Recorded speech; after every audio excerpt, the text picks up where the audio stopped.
Hey folks, Kevin here. Well, it's March 8th, 2022, and today I'm ending up going ahead and removing my small freezers. As you know, we have lots of freezers, but our oldest and smallest freezer died recently, and so I need to get a replacement. And so I'm going to go out back and get either a tractor or the track loader and get this out of here. But that made me stop and think about one common mistake that people could make when they're purchasing a tractor or a track loader or whatever it may be, a piece of equipment is, the question is, will it fit? So I built this garage about 40, maybe 41 years ago. And at that time, I made several mistakes. One, I should have made it higher. This is just an 8-foot high ceiling in this garage. And I thought I was doing really well getting 10-foot wide doors and 7-foot tall overhead doors. So the 10-foot wide doors really are 9 foot 10 inches when you have the finishing trim on it and this little seal on it. And the 7-foot high doors really are only 6 foot 10.5 inches tall. So if I were to take the pieces of equipment that I have with the cabs on them or with the canopy on them, they would smash into this unit. And I think that's one really good thing to be aware of when you're looking for pieces of equipment.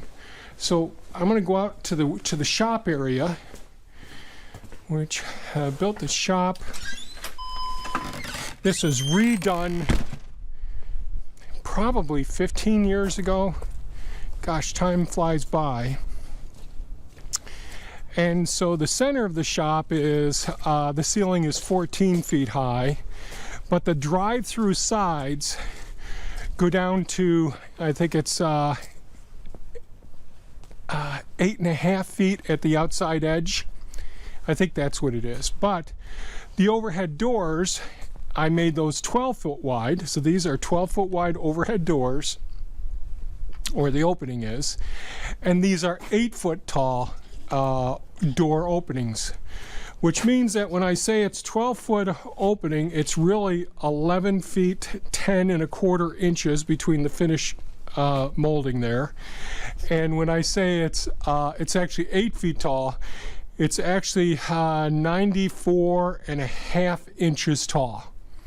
So this can safely take in the Kubota B2601 with the ROPS, the rollover protection, and the height of the removable canopy here. So it just fits through there nicely. The Kubota L6060 with the factory cab will fit through here just nicely. There may be as much as 3/4 of an inch. I haven't measured it yet, but I will end up measuring this at some point in time. But the way that the antenna works, the antenna is a flexible antenna, so that swings back and forth at the top. I don't have room for a flasher that would sit on top of the canopy.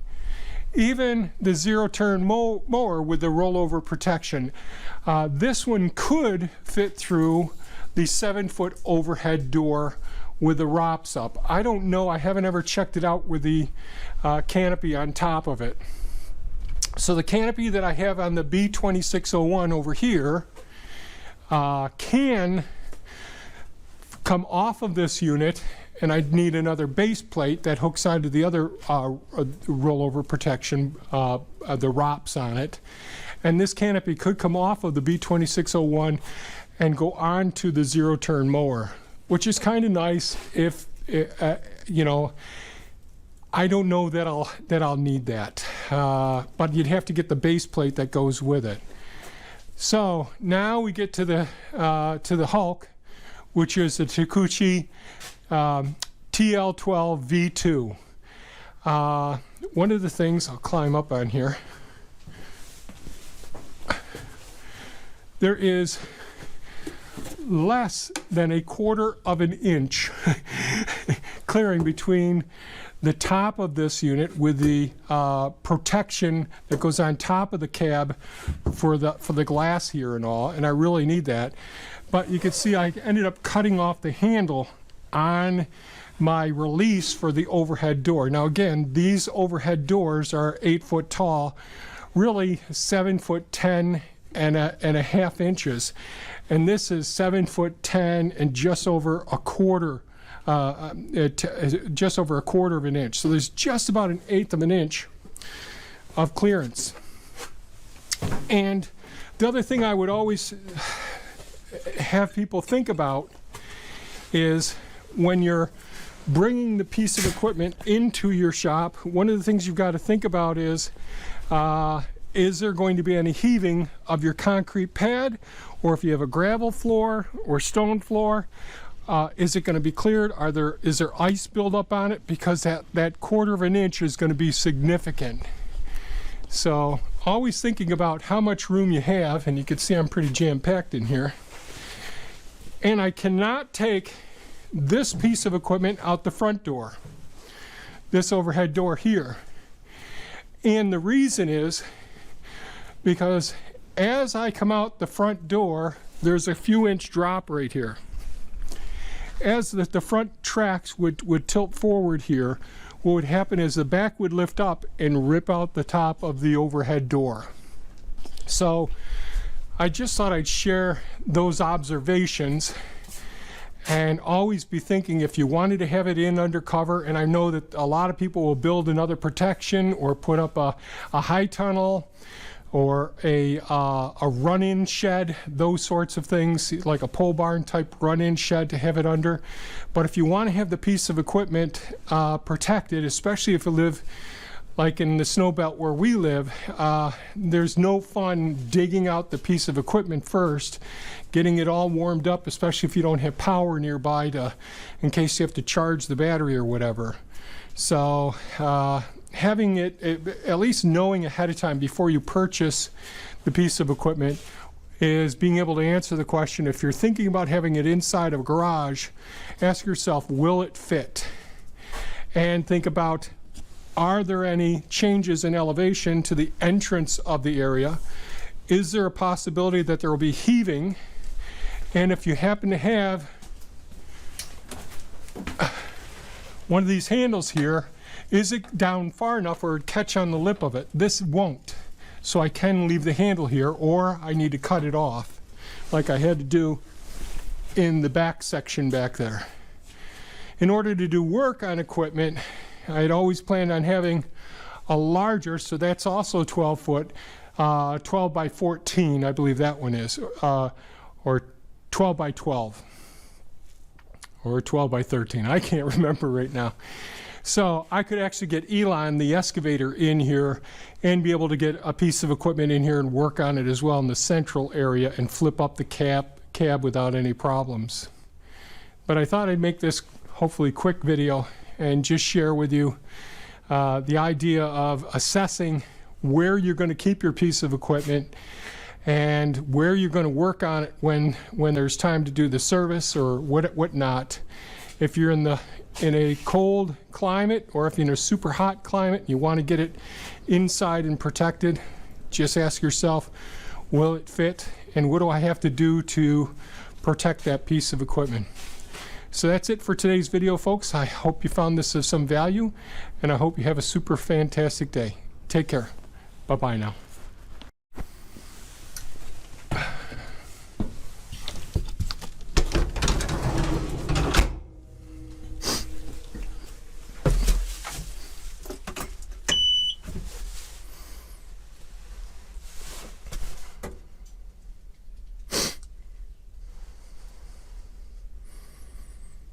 It's a cold day.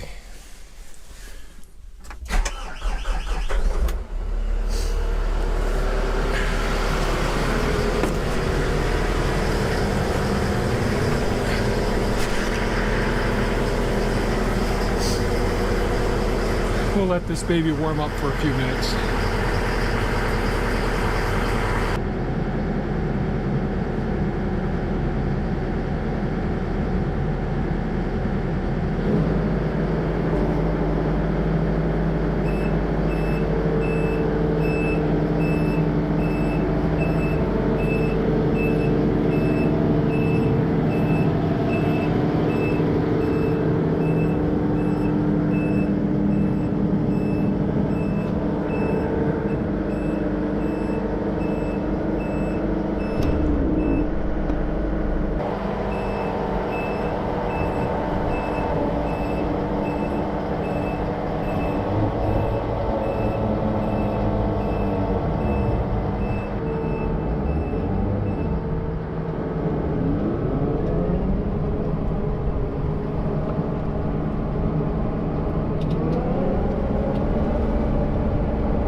Okay, one more thing I forgot to mention is when you have very, very tight clearances, like I want to bring this guy back into the shop and I don't have much room, a little bit of dirt build up in the spots could cause me to swipe. And of course, the feral cats around here were able to get in here over the winter months, so. But any dirt, gravel, material on the floor can lift the tracks off the ground some, enough where the top of the piece of equipment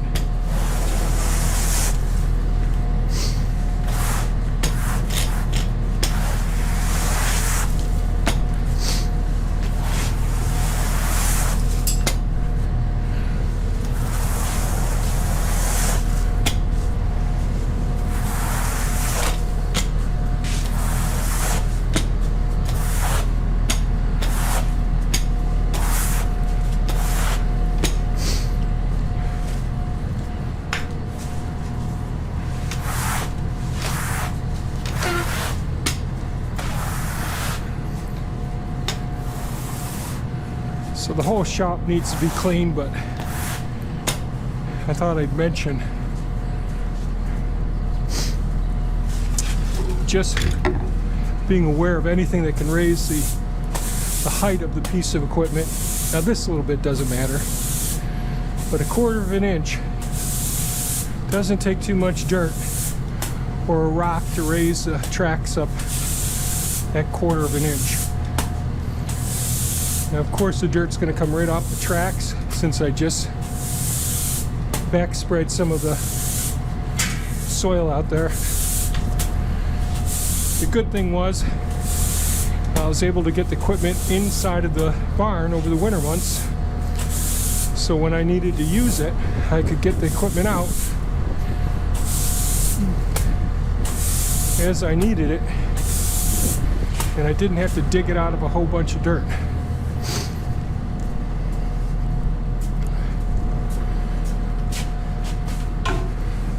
Just a little change in the elevation would create some issues.